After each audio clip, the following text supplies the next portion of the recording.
Neytendur hafa alltaf verið okkar sterkasta vopn og við gætum ekkert án þeirra og við stílum náttúrulega beint inn á þá og viljum berjast fyrir þeim og það hefur alltaf verið aðalsmerki Hagkaups. Það er ekkert sem bætir lífskjör neytenda meira en frelsi í verslun sem flestu sviðum.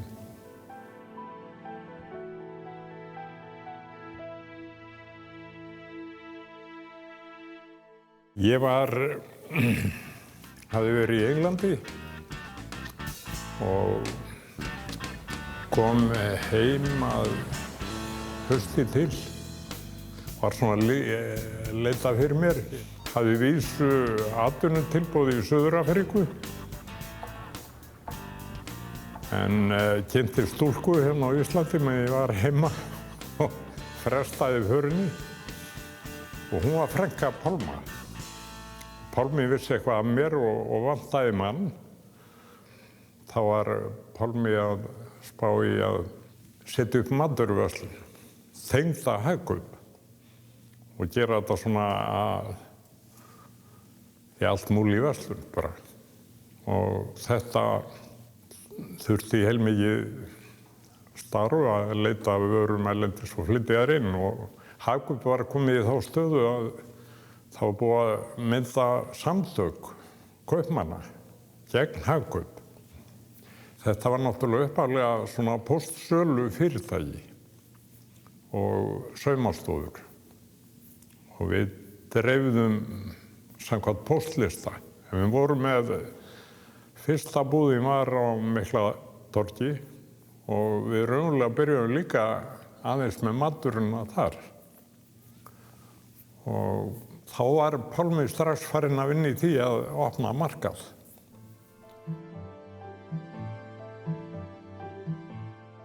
Lækjagatan var náttúrulega mjög vel staðsett þá. Þá var bílaumferðin ekki svona eins og er í dag. Nú myndi enginn opna búð þar og það var engin samkeppni. Það voru stórveldi eins og kaupfélögin og þau voru ekkert að gera neitt lengur. Við vorum náttúrulega þörf á sínum tíma en þetta var allt svona í föstum skorðum. Það voru höft á öllum sviðum og erfitt að fá gjaldeyri þá, sérstaklega erfitt og það var til dæmis sér mjólkubúðir, brauðbúðir, kaupmenn fengu ekki að selja mjólk. Þetta var svona litlar búðir og við á dreifum bæinn og þær voru yfirleitt byggðar utan í krónbúðirnar í Reykjavík. En almennu kaupmaður fékk ekki að selja mjólk. Þetta var bara eins og vínbúðirnar eru í dag, sko. Þetta var alveg ótrúlegt. Það hafði ekkert breyst í mörg ár.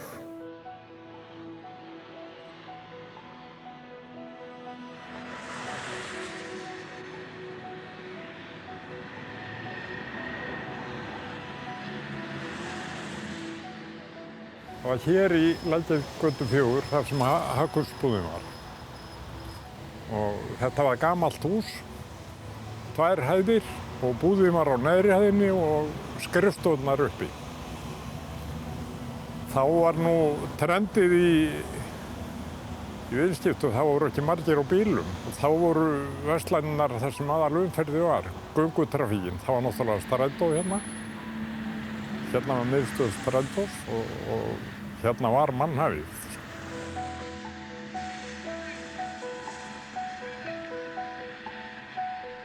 Þetta var bara fallaverslun, eingöngu. Og hún seldi alveg gífurlega mikið miðað við fermendi. Hún seldi að fá að búðið gert betur á sínum tíma. En hún var náttúrulega nánast óhæf sem verslun, því húsið var þannig. En það lá vel við og það var alveg ótrúlegt magn sem fór þannig í gegn. En hún var bara síns tíma.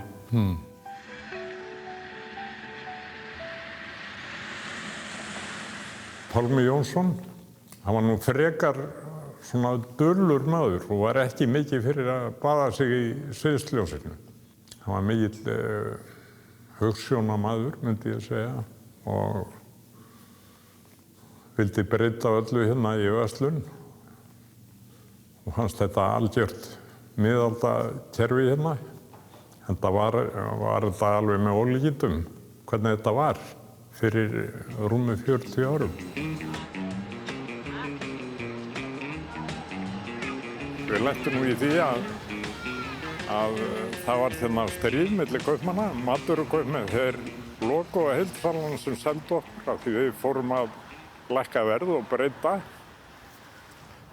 Svo einn daginn þá fengum við bara skilaboð frá stórkaupmönnum eða heildsölum að við værum ekki á lista, við gætum ekki verslað við þá. Því þá voru matvörukaupmenn setja stopp á það. Ef þeir seldu okkur. Við urðum að fara að flytja þetta inn sjálfir og voru rauninni byrjaðir að leita fyrir okkur með þetta. En þetta flytti fyrir þessu. En í Eskilíðinni vorum við með svona nýlenduvörubúð með niðursuðum vörum og ávöxtum. Við byrjum að flytja inn ávöxti frá Bandaríkjunum. Það gekk mjög vel til að byrja með. En mér alltaf minnist þetta að við keyptum svona trökklót, það svona á stóran trökk, það var ódýrast. Og eitt árið þá flutti ég inn appelsínur frá Flórída og það var alveg biðröð, fólki, það var bara borið inn í verslun og út aftur, kassarnir. Það stoppaði ekkert inni. Og þetta voru svona djús appelsínur með þunnum börk og óskaplega góðar, en náttúrulega mjög viðkvæmar í flutningi. Og eitt árið fór alveg hagnaðurinn að þessu því það var bara djús í lestónum. Það hafði verið lagt ofan á þetta og allt pressast niður. Verið í pappakussum og það fór hagnaðurinn það árið á þeim innflutning.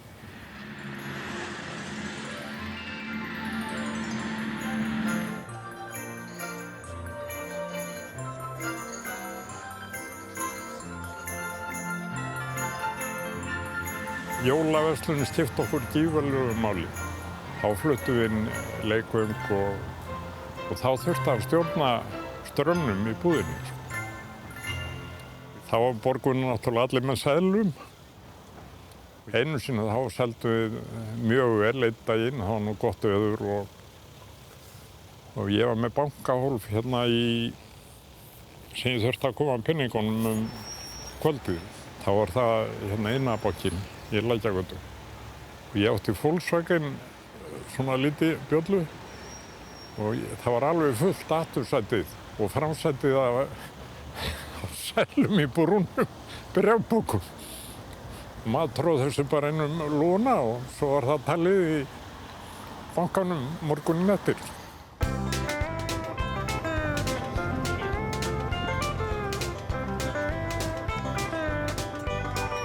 Við fórum mikið á Bandaríkin þá. Allar vörur sem voru austanfellsvörur voru seldar raunverulega í New York. Það voru gyðingaheildsalar sem sáum dreifingu frá Austanfellsríkjunum. Við lentum oft í vandamál. Við vorum með eina stærstu saumálstofur landsins og þurftum að fá efni. Og bómullin var best frá Kína en við höfum ekki tengst þar og við fengum svona afganga. Annars voru þessar stóru verksmiðjur Burlington og Levi's og þeir áttu raunverulega alla kínversku framleiðsluna. Og oft náðum við viðskipti bara því að þeir höfðu aldrei séð Íslending. Ég eignast marga góða vini þarna og við vorum að versla þarna fyrstu 10 árin alveg og náðum þarna mjög góðum dílum oft. Og við framleiddum, held ég, eitt ári 70.000 buxur. Það þurfti heilmikið efni í það. En aftur á móti þessa frægu Hagkaup-sloppa, það keyptum við í Þýskalandi, prjónanælon þar. Þetta munaði alveg helming í verði.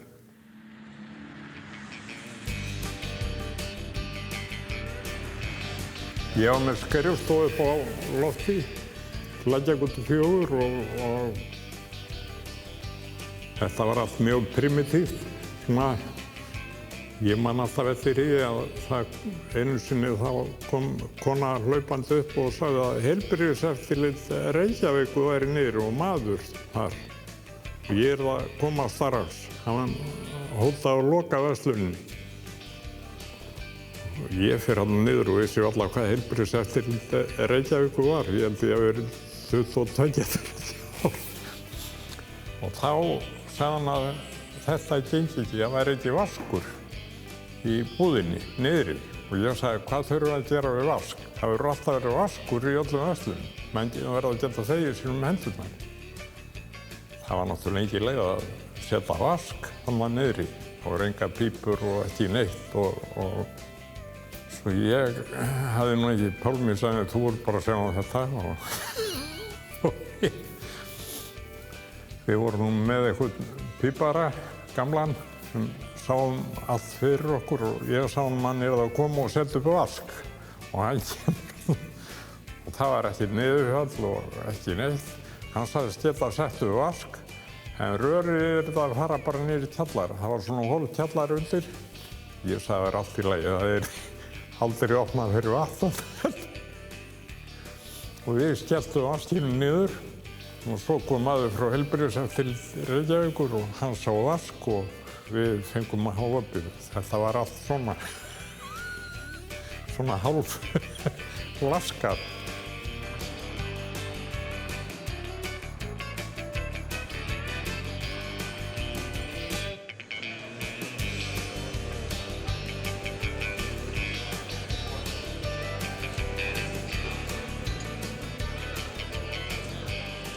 Það kom hér í Skeifunni fyrst stórmarkaðurinn á Íslandi, svo sannarlega.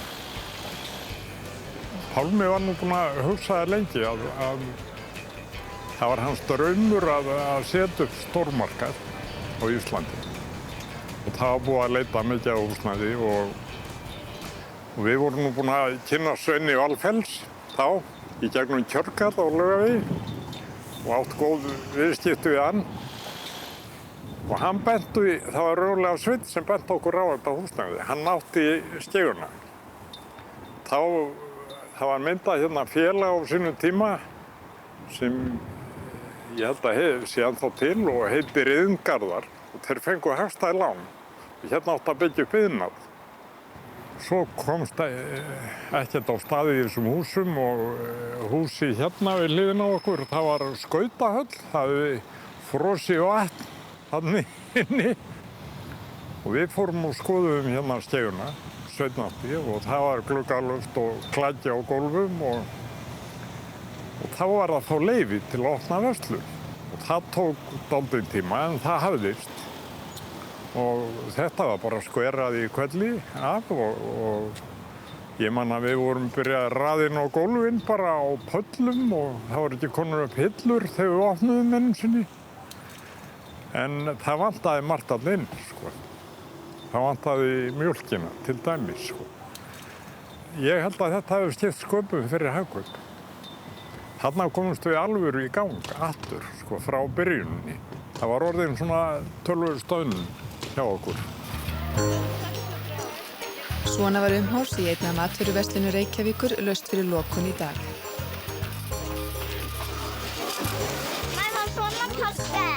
Matvörur og páskaegg streymdu ofan í innkaupakörfurnar en þrátt fyrir langa bið í afgreiðslukassana var fólk í léttu skapi og virtist vera að komast í hátíðaskap. Hvað eittirðu miklu í páskamatinn? Ég var að reikna það saman. Ætli ég hafi ekki farið með svona 15.000. Er meira keypt inn fyrir páska heldur en jólin? Þetta er dálítið meira í gusu, bara rétt fyrir páskan. Menn eru búin að kannski búa sig undir jólin lengur. Hvað ætlar að hafa í páskamatinn? Það er svínahamborgari og hangikjöt sennilega. Annarkvort. Þú komin í hátíðaskap? Já, reyni það.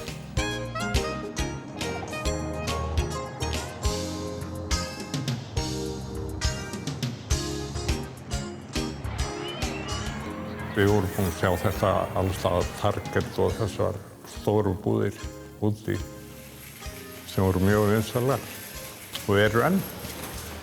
Það var fyrirmyndin. En þetta var svona eiginlega hans mér aðalbyltingin hjá Hagkaup. Og bara í verslun hér á landi. Það breyttist allt eftir að Skeifan opnaði. Og hún er ennþá, ég held bara stærsta búð landsins í sölu. Hún hefur lifað ótrúlegan tíma, sko. Skeifa var náttúrulega hugsuð að hafa hérna allt bara sem við höfum að selja og bæta í og byggja hér upp alvöru matvörumarkað meðfram fatasölun okkar. Og við vorum byrjaðir hérna bara strax svona samt og andþróaðir í innréttingum og öðru. Og svo þróaðist þetta svona á einu ári hjá okkur. Uppstillingin og vörunum og fjölbreytnin. Til dæmis kjötið, það var dálítið plássfærra. Það var allt frosið hjá okkur og við byrjum að neytendapakka því í svona frosna póka og þetta tók töluvert pláss. Þetta hefði aldrei verið hægt að gera í svona minni búð. Og aðgengi var gott. Við vorum með kerrur, fólki gat sett í kerrur sem var ekki venjulegt. Það voru mátunarklefar hérna fyrir fólk og kunni var mjög ánægður. Maður fékk að heyra það strax, sko. Ég man alltaf eftir því að það var einkasala á kartöflum. Það var grænmetisverslun landbúnaðarins, var með svona monopóli á öllu grænmeti og lengi vel á öllum ávöxtum líka. Kartöflur, þeir máttu bara flytja þær inn. Og svo var eitt árið að fyrir jól að þá var allt orðið ónýtt. Við fórum fram á að flytja inn kartöflum en fengum ekki leyfi til þess. Það var sagt að vera nóg af kartöflum í landinu. Og enda fengum við aldrei leyfi til slíks, sko. En það var orðið þannig að það var svo mikið drulla og þeir afgreiddu í svona brennivínsbók eins og ferðu utan brennivínsflösku, brúnum pappírsbókum því þú sást ekki innihaldið í bókanum. Og þetta var meira og minna orðið miklað. Það voru kartöflur frá Finnlandi, minni mig, og grænmetisverslun seldi þetta. Við vorum orðin svo leiðir á þessu og fólkið brjálaði í landinu, neytendur. Og ég man að við fengum hana fólk sem var að versla annað í búðinni. Fólk var þar bara að kaupa hrísgrjón í stað kartöflum. Og létum við að halda á pókunum, þar sem drullan lag úr pókunum. Og hringdum upp í sjónvarp og þar var strákur sem við þekktum og hann kom bara í hvelli. Hann lét taka þetta upp og þetta var sendt bara út beint í fréttum. Það var bara algjör sprenging í landinu og þessi einokunarverslun, hún var bara lögð niður nokkrum mánuðum seinna. Það voru bara neytendur sem risu upp og það var bara almenn krafa hvers konar viðskiptahættir þetta væru. Þetta var náttúrulega algjör þjóðarskömm að vera með þetta, svona fyrirkomulag. Þetta var svona mörgum sviðum.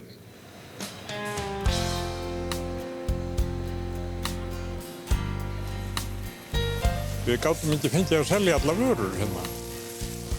Allar framleiðsluvörur í mjólk, þær voru bara seldar í sérbúðum og þær voru yfirleitt heimdar á hús Kron, lítil verslun við Kron. Þetta var náttúrulega ótrúlegt að það mætti ekki selja þetta öðruvísi. Og við fengum strax nei við þessu. Og Pálmi bað mig að fara á fund forstjóra Samsölunnar sem var Stefán Björnsson. Og ég kannaðist aðeins við hann.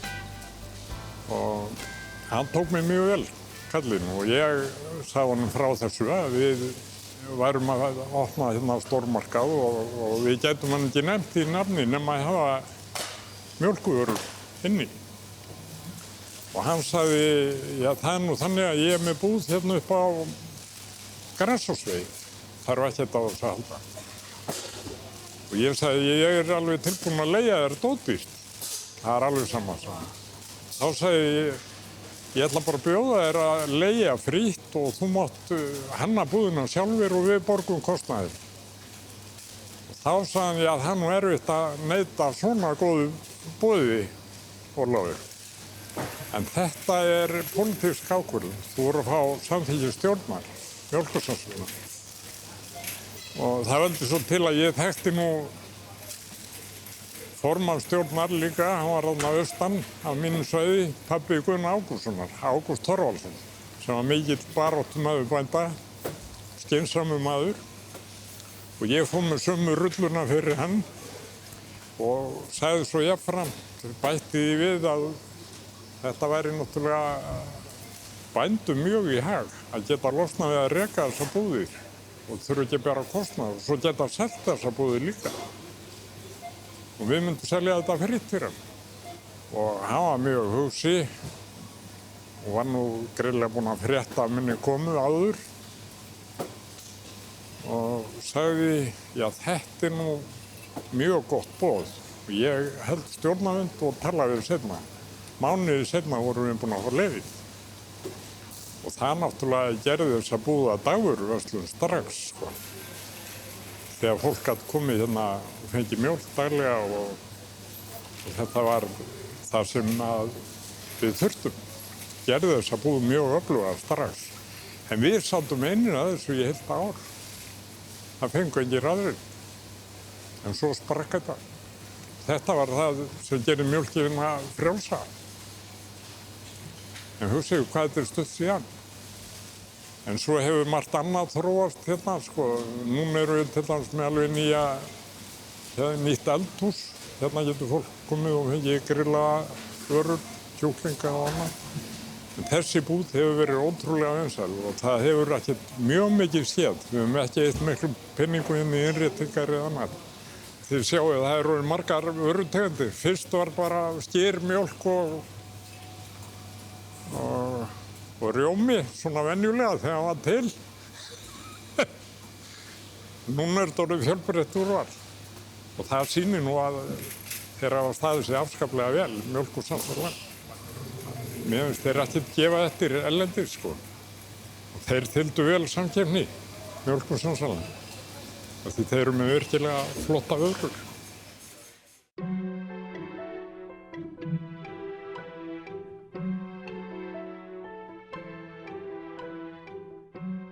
Ég held að Pálmi hafi verið búinn að spá í þetta lengi. Og hann var búinn að vera heilmikið niður á Flórida og eins í New York. Þetta var komið svona niður á Long Island og eins í Flórida og sonur hans Sigurður Gísli var líka með honum í þessu á fullu. Þetta var nú langur aðdragandi að þessu og Davíð Oddsson var þá borgarstjóri og hann var mjög velviljaður okkur en svo var náttúrulega mikill höfuðverkur að fjármagna þetta því þá máttur ekki taka lán, erlend lán fyrir þessu nema í gegnum langlánanefnd sem var náttúrulega ríkið. Við höfðum nú ekki marga stuðningsmenn á þessu tíma en allir erlendi bankar vildu lána í þetta og sá alveg tækifærin í þessu en við höfum bara ekki þurft að fá leyfi hérna. Ég man að ég fór þarna eina ferð upp í langlánanefnd og við sóttum $10 milljónir sem hefur komið okkur strax á stað. Þá vorum við nú með viðskiptaráðuneytið, sjálfstæðismenn og héldum við fengjum nú betri fyrirgreiðslu. En þá sagði framkvæmdastjóri við mig, hann sagði að þið fáið þetta ekki út á bygginguna, það er ekki leyft. Hann sagði komdu með lista yfir öll tæki og tól sem við getum lánað út á það. Og þegar ég er búinn að skrifa það allt uppi að við, þá þá losaði það $1.000.000 og við hefðum aldrei komast stað með það. Svo ég sagði nú, ég veit að það eru hérna ýmsir sem fá þessa fyrirgreiðslu. Við fórum í viðskiptaráðherra og hann sagðist ekki, ég vilja breyta þessu. En svo það skipti á ráðherrum og Matti Bjarna verður viðskiptaráðherra. Ég þekkti hann nú vel. Hann sagði þetta væri ekkert mál, það væri eins og bara einn togari og við fengum lánið og fórum á stað. Það er svona flýtti fyrir því að við komumst á stað. En svona var þetta meira og minna. Kerfið okkar. Það var fátt sem minnti á sunnudagsró og hvíld þegar komið var inn í Kringluna í dag. Þar var fjöldi manns að störfum og sumir hverjir orðnir hálfþreytulegir.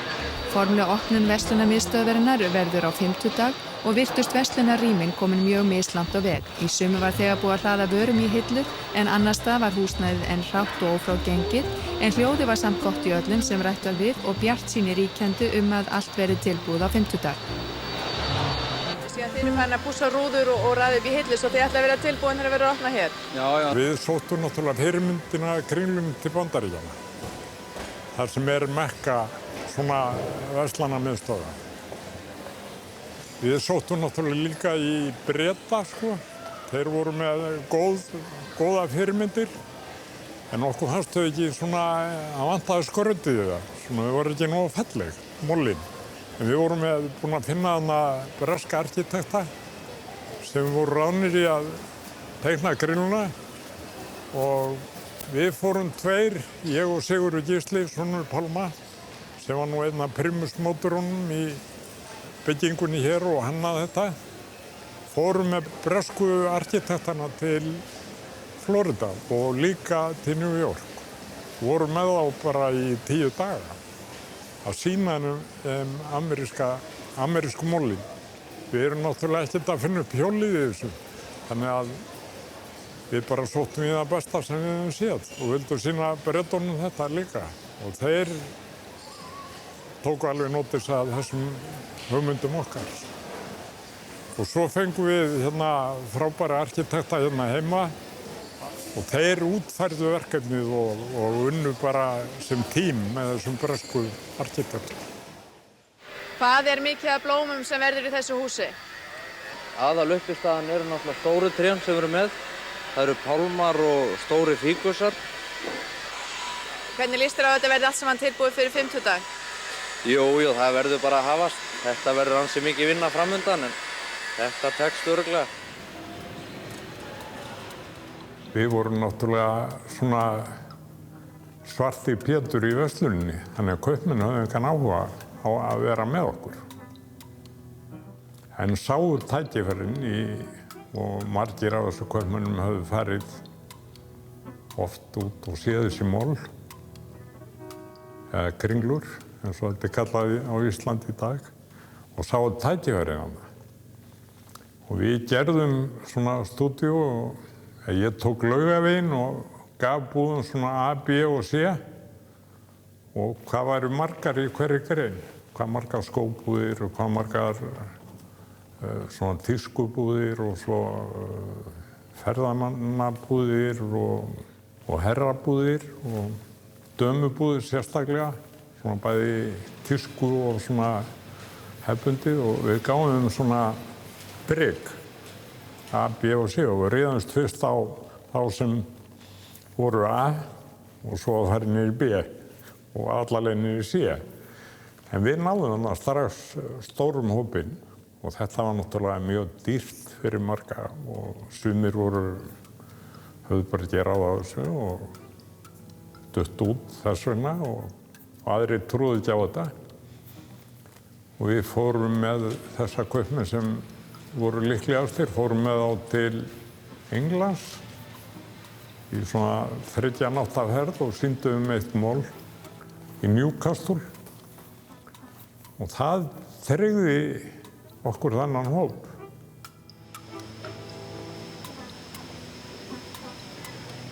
Við þurftum náttúrulega í einhverja stóra og þurftum að fá vínbúðinn og apótek og þá voru höftin þannig að vínbúðum var úthlutað í ákveðin hverfi. Það passaði náttúrulega ekki hérinn, þannig voru reglurnar. Og ég fer í fórstjóra áfengisverslunar og hann tók mér afskaplega vel og við ræddum að fara aftur og ég sagði að nú finnst okkur það myndi vera gott fyrir mollið og riggið að reka hérna góða búð. Og ég vildi hafa hana sem kjörbúð. Þannig að menn gætu gengið að inn og valið sér vín og það væri hægt að vera með þetta rétt á flöskunni við borðið, einhverju kallari sloppum. Og hann sagði, já við getum nú ekki breytt því, sagði hann. Því þá mæti allir róna bæjarins og skrúa tappan á flöskunni og súpa á. Ég sagði, nei, þetta er ekki til. Þetta komið allstaðar í Bandaríkjunum og Bretar eru byrjaðar á þessu og Evrópa. Já, hann sagði þetta, ég ræði ekki við þetta og ég segi nei, en þú getur talað við fjármálaráðherra. Það var Albert Guðmundsson, svo eini sanni. Svo við höfum samband við hann og hann sagðist nú vera hans upptekinn en hann geti labbað við á skrifstofunni hjá mér og Pálma eftir þingfund einhvern tímann. Svo gaf hann upp ákveðinn dag og við sátum þannig og biðum. Og það var ekki rétt fyrir, held ég, 7. Þá kemur kappinn. Og ansi eitthvað þungur á brúnina. Ég veit ekkert hvað við gengið á þarna í þinginu. Og nota ben, hann hafði nú verið hafskipsmaður og við höfum lofað að kaupa bréf hjá hafskip og flytja mikið með þeim, en við vorum fátækir á þessum tíma. Og það hefði ekki verið gert. Þannig að Albert átti ekkert inn í okkur. Eða við hjá honum. En hann hlustaði vel á þetta og allt og segir svo að við þurfum enga búð, við getum bara afgreitt frá skipslið. Þeir koma samt og versla við okkur. Ég segi svo, nei, nú er tækifærið að gera þetta skemmtilega og einmitt með kjörbúð. Og Albert tók nú ekki til í það, en svo fer hann eitthvað að leita í öllum vössum og þá hafði hann glemt vindlóninu í þingi eða var ekki með það á sér og þá mundi ég eftir einum pakka þarna í einhverju skúffu. Bjarni frá Vogi, sennilega 20 ára gamall vindlapakki. Og hann verður voða hrifinn að sjá þetta merki, það ekki séð að setur upp í vindilinn og kveikir í og þetta var bara svo tindill á svo þurr bál. En kallið hann ljúfast á eftir og ég veit ekki hvort það Bjarni frá Vogi að þakka, hann gefst inn á þetta. Og þetta var fyrsta kjörbúðin í áfengisverslun á Íslandi og það hefði ekki verið opnaðar öðruvísi búðir síðan.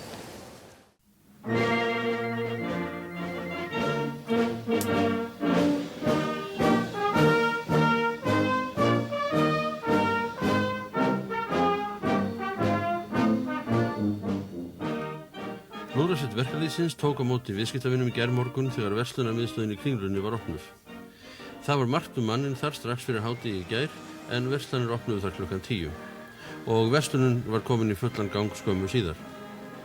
En það voru einnig margir sem komu fyrst og fremst til að svala forvitninni.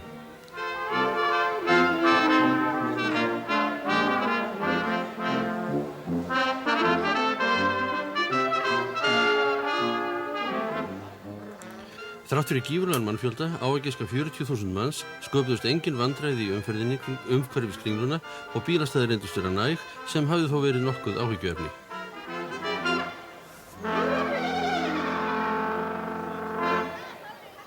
Pálmi Jónsson, kaupmaður í Hagkaup. Hvað er langt síðan þið voru að dreyma að búa til svona miðstöð? Það er nú alveg nokkuð langt síðan, en það eru ekki nema 4 ár síðan að við tókum þetta fyrir alvöru sko. En það var langt síðan að maður fór að skoða þessi svokölluðu shopping malls erlendis. Telur þú að þetta muni hafa veruleg áhrif á aðrar verslanir í Reykjavík?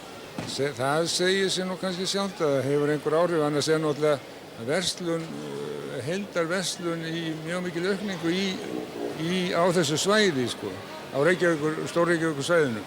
Þannig að það alls ekki víst að það komi til með að hafa nein afgerandi áhrif og við reiknum ekki með, satt að segja, að taka nema svona eins og sem svarar 13% af heildarverslunni, allt þetta hús.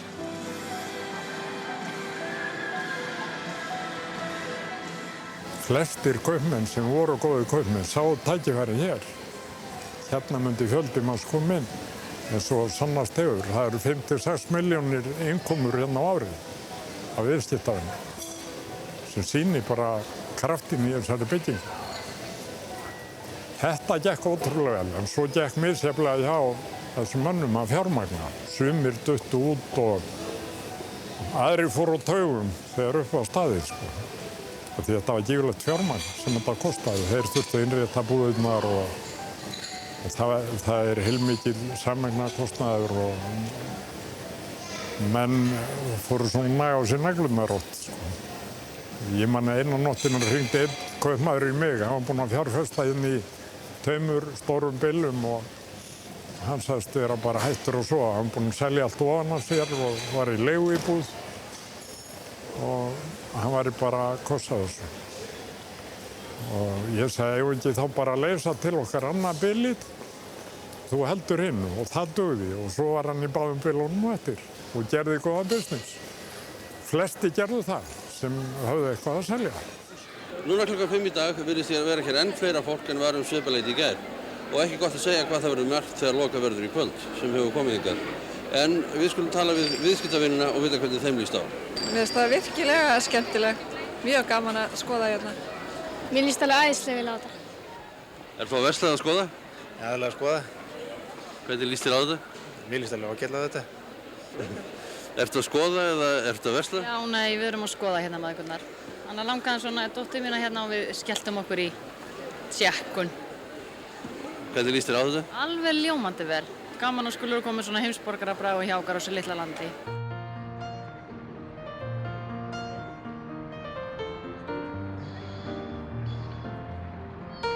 Mér finnst þetta hafa tíist ótrúlega.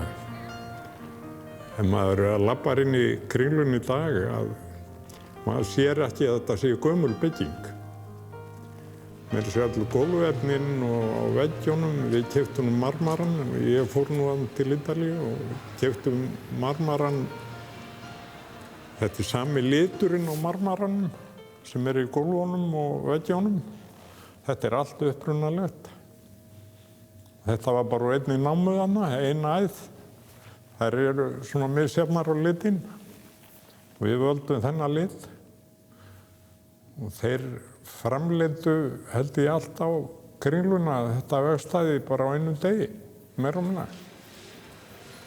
Og þetta hefur alveg staðist tímans tönn. Eins rúllustigar og stáli í handirjónum, þetta er þýst. Þetta er að vera 30 ára gömul bygging.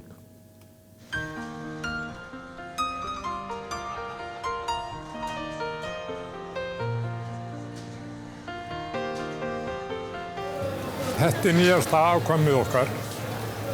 Við vorum með hérna búð fyrir sem var full stóra á okkar mati og erfið í rekstri að tíleið til og þjónaði okkur mjög vel jólin og svona stórhátíðar. Það var þetta búið þeirri stærðargráður sem við þurftum ekki, svona almennt. Þannig við ákveðum að rífa hana upp og endurbyggja hana alveg frá grunni. Og gerðum það eins vel og við gátum og ég held að þetta hafi tekist mjög vel. Kúnnarnir eru mjög ánægðir með þetta. Og við fórum í svona metnaðarfullar aðgerðir að settum upp bakari, fullkomið bakari. Við settum upp grill, svona kjúklingagrill, stórt eins og við erum með í Skeifunni og hefur reynst mjög vel og kúnnarnir ánægðir með. Að vísu vildum við hafa kjúklingin ódýrari, en það eru háir innflutningstollar á honum. Svo tókum við hérna nýtt vörumerki hérna inn hjá okkur. Þetta er Krispy Kreme, sem er einn frægasta kleinu bakari í sverksmiðja í heimi og mjög vinsæl. Og við fengum Bandaríkjamenn sem fylgdu henni hingað og sett hann upp. Við vorum í mánuð að kenna okkur á þetta og það er öll deig í Kringlurhringinum bakaðir hérna og byggðum svona skemmtilegt kaffihorn. Og við erum ákaflega stoltir á þessari búð. Teljum þetta það besta sem við hefum gert hingað til í verslun. Þeir myndu nú snúa sig við, Pálmi og fleiri kannski, þegar sjá þetta í dag. En þetta er bara þróunin og við verum bara fylginni. Verslun er þannig að fólk skemmtir sig við það.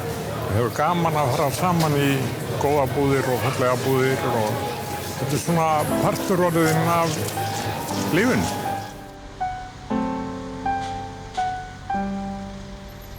Mér finnst ég vera við ágæta heilsu og mér líka vel.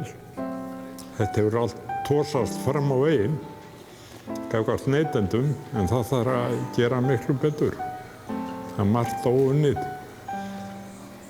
Þetta er náttúrulega, skólinn var bara fyrirtækið hjá flestum sem eru þarna í toppstöðum. Enda held ég að Hagkaup hafi verið einn besti verslunarskóli landsins. Það er bara verið duglegur og áhugasamur. Það er númer 1.